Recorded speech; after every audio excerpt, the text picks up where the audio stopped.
কৰিমগঞ্জ লোকসভা সমষ্টিত কোনো অস্তিত্ব নাই এআইডিএফৰ সমষ্টিটোত এআইডিএফ ফেক্টৰ নহয় বুলি মন্তব্য কংগ্ৰেছ প্ৰাৰ্থী হাফিজ ৰছিদ চৌধুৰী নিৰ্বাচনী প্ৰচাৰৰ মাজতে এই মন্তব্য কৰিমগঞ্জ সমষ্টিৰ প্ৰাৰ্থীগৰাকী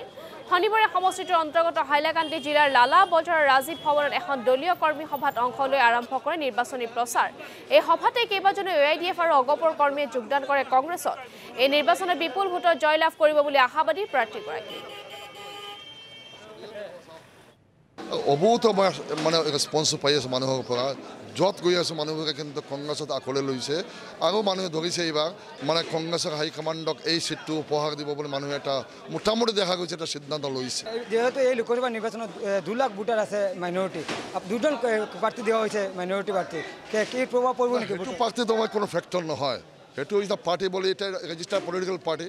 এটা পলিটিকেল পাৰ্টি অফিচিয়েলি পেপাৰত ফিল্ডত নাই সেইটো পাৰ্টি নাই মইতো বিচাৰি পোৱা নাই এইটো বিচাৰিব লগা হ'লে হেৰি লাগিব ডকুমেণ্ট লাগিব